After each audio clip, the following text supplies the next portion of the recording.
she's completely wonderful. I loved falling in love with her.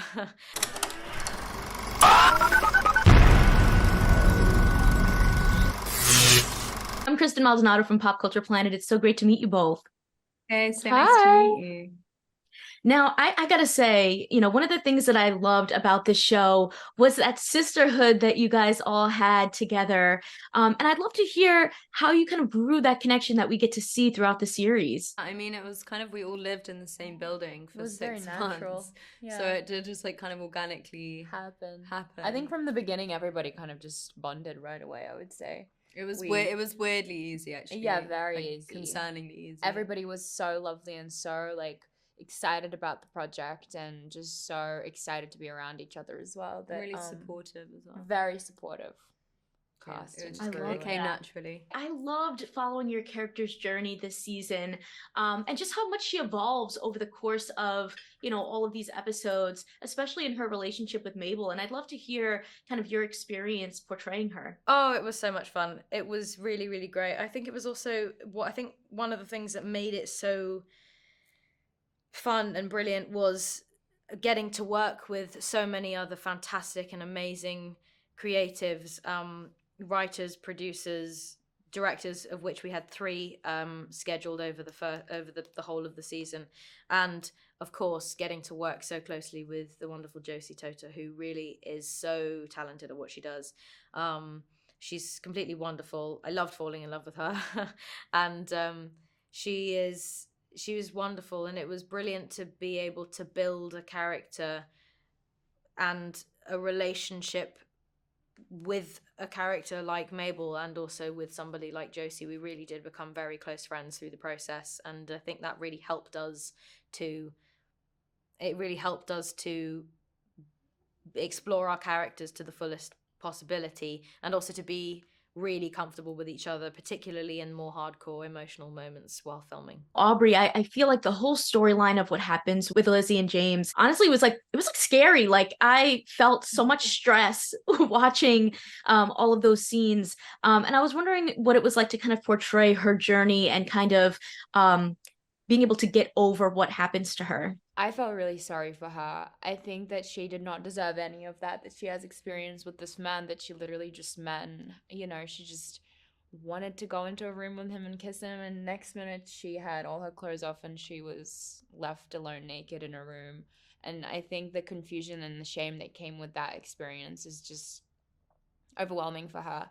But I am very proud of her, and I think she maybe even needed that to grow as a person, because she does change into a more independent girl who is able to sort of stand on her own 2 feet and stand up for herself, whereas at the beginning she was really shy and reserved and very sort of like didn't want to make much noise or bother anybody or take up any space.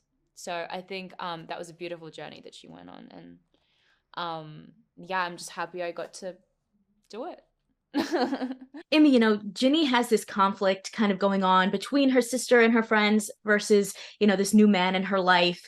And we even kind of see her turn on her sister a few times, but despite all that, like, they still continue to have this strong bond. So I'd love to hear about your thoughts on her journey, as well as sort of like, despite all odds, still keeping that sisterhood strong. Yeah, well, I think these girls grew up together, in Saratoga.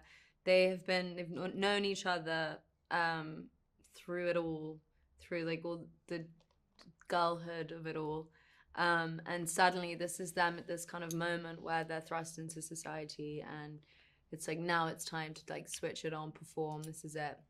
So I think they have this really strong bond from childhood that I guess is like the fabric of their relationship that really stands true and strong throughout the separate journeys they will go on.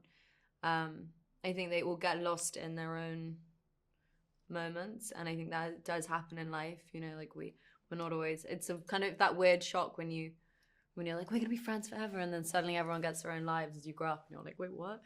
But it's they always come back to each other in the end, even though Ginny has made a couple of quite big betrayals, big questionable decisions.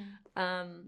But she kind of in that moment thinks it's like what she has to do. You know, one of the other things I think is always so interesting is like period pieces are always like just so fascinating with the clothing and the music and everything. But what I love about this is that they've modernized it so much as well. So you kind of, it feels nostalgic, but it also feels fresh. And, you know, I mean, I'd be remiss not to mention, you know, obviously your mother, Kate Winslet, is also known for her period pieces. And I was wondering, like, how does that come into play when you're trying to tap into this world, you know, compared to the one that we currently live in? I mean, it's very different. We live in a world now where, you know, you don't have to sit still, be quiet, do as you're told, only speak when you're spoken to. And thank God we don't live in a place like that anymore. I loved all of the costumes, all of the corsets. I'm a sucker for a period costume and a corset, so I absolutely loved it. It was brilliant fun. But it was. I think I am not like my character at all. I'm very much, you know, go out, get dirty knees, go climb a mountain, you know, have fun. And Honoria very much isn't like that. So it was definitely a shift for me. And I did have to make sure that I stayed chilly-hearted and a bit sort of plain Jane, which was a challenge for me. There's these big themes of like American versus British society, and it's so funny because neither of you are American. So I was curious, you know, how you kind of tapped into that. Did you notice any cultural differences, and also like what you feel the show was really trying to tackle there? Obviously, the English in this don't come across great. Very like stiff upper lip. Which I do think English people still can be quite repressed and like their emotions. But English people also know how to have fun. I feel like they do. I mean, let's say we're talking about like 1800s. Yeah, I mean, we do know how to have fun for sure, but there is still like, I think Americans are more open to an extent. But no, I think cultural differences, not really. I mean, I actually don't know how to answer. I think it was very high. I think the sort of the difference, the contradictions between like the English families and the American families and the girls in the show is just like it just makes it so funny. So I think they did such a good job in getting that across, and I'm sure it would have been like a thing back in the day, but the Americans clearly have more fun. Yeah, apparently. English people are like I'd love to hear what you felt was like maybe one of the most memorable moments you had while filming the Buccaneers. Could be a challenging one, maybe a more funny one. Well, the challenging one was probably the maze. The maze. We got stuck in a maze. We got stuck in the maze. What seemed like forever. That was quite memorable. I think anything where we like weren't in a studio, like, or when we were out in nature in Scotland, like under boat or swimming in the waterfall. Beautiful. Those are moments I was like, this is an amazing place to be. Like, we're so lucky. And also all the scenes where we were all together as a cast, I feel like it was great because it was just such a fun day on set. Like the balls and like I don't know, it was just fun to have everybody on set at the same time. Silly, just being silly and goofy and laughing and having fun. Oh goodness, I mean, I can't choose just one. There were so many. I mean, we were working on this job for 7 months, so it's a lot of memories.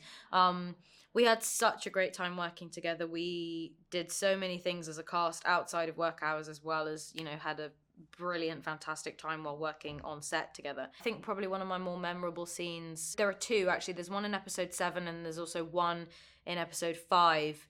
The one in episode 5 is when I'm having the conversation with Mabel by the bonfire, and the other one in episode 7 is where it's the New Year's party and they're having a very emotional conversation together. And I think both of those were very emotionally intense for both Josie and myself. And again, I will say this, thank goodness that we had such a close bond and relationship, because otherwise we would not have been able to be as vulnerable as we were with each other. So yeah, I I will remember those ones for sure. Another huge highlight of this show was the music. Did you guys have any like favorite songs that soundtrack scenes in the show? I mean, obviously Lana. Yes, Lana. We were so I would excited when have we to had the say. Lana song. Oh, I think I was in tears.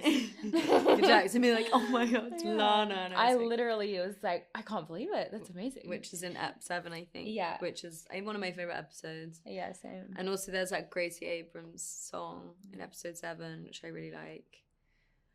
I mean, all of it, to be All of it. honest. The Taylor, soundtrack is you just, know, like- it can't go wrong. Yeah, It's, yeah. it's all great. Well, thank you so much for your time and congratulations. You were amazing. Oh, thank you so much. Consider subscribing if you like my videos, and if you want to talk more TV and movies with me outside of the comments section, check out my Patreon at patreon.com/kmaldo. If you like this one, you can check out more of my videos right over here. See ya!